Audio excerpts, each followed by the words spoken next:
classic OG gameplay, but the last 3 games we haven't really seen them play that well. That's scary, and I think Liquid have really proven. Giga fat. Big boned, I'm sorry. Radiant structures are fortified. Please, Jenkins. 5-minute boundary runes are coming up. This is about the time where you see the side lanes trying to assert their control over the lane somehow. Maybe it's by getting a kill or pushing in the map, and we're going to see Liquid secure the first blood here and chase away Seb as well, so... Being too throwy. I want to keep an eye on the camp stack this game, just because I remember Lacoste pointed out yesterday, that was my co-casting partner. Yes, of course. Nice 2-minute burrow strike and a Doom out onto the troll. Really good setup, but they still managed to get the kill on Taiga. No tail, going for the deny, and no! I thought for sure he got that, Jenkins, but it looks like he fell just a bit shy, and the Doom damage ended up finishing him off. Lane soon. Meanwhile, though, bottom lane getting chased away again and again. High mid one. Not slowing down here. Clips him where the whirling axe is. Needs another hit. He'll secure it. Is he going to be punished for this very deep positioning? He gets level 6 off of that kill. Maybe that's part of the reason he makes that dive. Is he going to be able to get it off, though? No. Chronosphere comes down for Mickey, and he will die before he gets that chance. Back at this Warlock pick, Upheaval seems really good against OG's 3 cores. You have 3 melee cores that just run after people. They do not have Chronosphere. Mickey still TPs in aggressively. Now, he doesn't get locked down by the troll, but even that Time Walk is not going to be enough to save him, it looks like, as he is getting all the heals in the world. Another Time Walk goes up, and it's just enough. But they do have the Doom out onto the Monkey King, but Monkey King still fighting strong underneath this tombstone. A burrow strike that misses. Eventually, the Monkey King does go down. No Tail, though, dishing out a hefty amount of damage. You can see mid one does manage to finish a Boxy there, while No Tail being chased down by Mickey. He's gonna get on top of him, just needs a bash or 2, and should be able to get this kill, but he's so damn tanky that it takes a while. Finally, he does die. And Jenkins, you just take the Ancient Stack because it's so valuable to get it alone. It's so much XP. 2-man burrow strike into the epicenter here with Boxy getting the coil, so they're not going anywhere. They're going to stay underneath this assault of magic damage. And while they had hoped to get the tier 1 tower, and they very likely will, and they don't actually get the deny. Liquid definitely could have teamed up and got one mag. I love this. OG's pressuring that mid tower, and Liquid realize they're kind of out of position, so they smoke up. They need to get to this mid lane as quick as possible. But they don't have coil. They're going to lead off the golem, and they are going to be able to get the burrow strike follow up, and they have the silence. It looks like the troll's just not going to be able to get a chance to get off that ultimate. They still have the Chronosphere too. They're going to be able to catch 3 with that. Koifa, they need to deal with this tombstone. It's getting real bad if they leave it up. They do manage to kill it, and backing away from that buyback. They're still trying to find a no-tail a little bit. Mickey apparently not that scared, not that timid about fighting into OG, and that perhaps goes to what you were talking about, Jenkins. It is very difficult to fight into Liquid right now. This early Blink Taker of Taiga finds another opening, finishes off no tail, while the rest of the team is going to look to take down this tier 1 tower.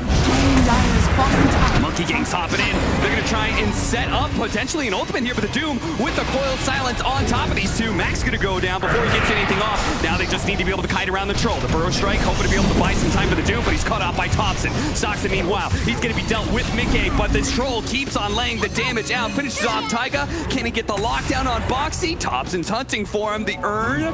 Boxy gets a little bit more of a heal. He's got a phase shift, but I don't think he's got the spells to be able to get away in the end, right? Upheaval, a lot of stuns. Coil is one of the best. You've got Doom that can catch him before he gets it off, as does Chronosphere.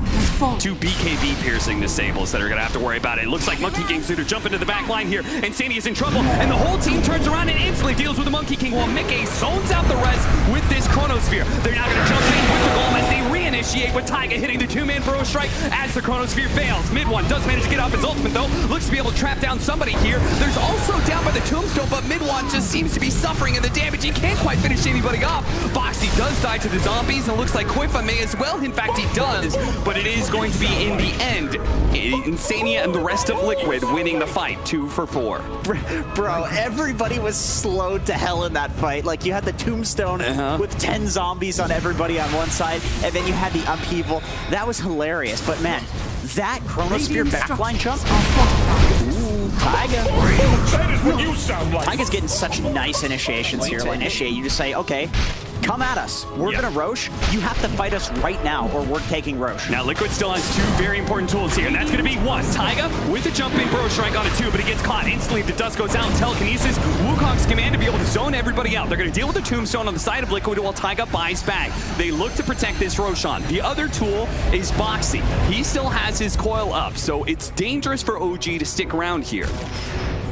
That upheaval too, man. That is completely devastating for Topson in mid 1. In all of these fights, they've looked so uncomfortable getting slowed up down. Seb, he gets the right kind of initiation here. It would be really big. Spot Seb. His Blink Dagger denied, but at the same time, the initiation going out on Koipa. Telekinesis into the Boundless Strike summon. Here comes the Bro Strike on 2 with the Epicenter. They throw the Chronosphere, and they catch 3 with that. Meanwhile, the Monkey King, who had already been doomed, doesn't stand a chance. Once again, Seb, and his initiation is completely denied. We have not seen an RP from this man, nor will we in this fight, as 5 get wiped from the face of the earth. Just such impressive team fighting, honestly.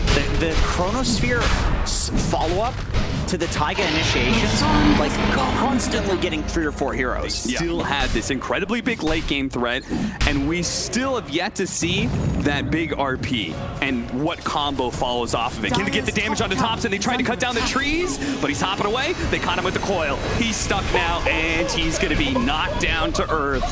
And soon he will rest below the earth for 50 seconds. It's the Heaven's Halberd build for the Faceless Void. Still going for it in this patch. I mean, it's only 400 extra gold. I don't feel like that's that big of a nerf. Yeah, and when it's so good, carry against carry, Golem and Upheaval going to be used here to try and bail out Koipa, who gets caught by a smoke here. The Skewer's going to be able to stop that Upheaval, but now it's mid-game time. He gets a 3-man Chronosphere. Here comes Thompson, though. He does manage to get off the Wukong's command. Most of his team is dead, but one very important member is still alive, and it's mid-1. He is laying the damage in, not able to finish off mid-game, but they're fighting around this Wukong's command pretty nicely, trying to disengage and get out, but he's caught by the silence. He falls, and now a doom on to Thompson. They'll leave him for last, just as they've done so many times before.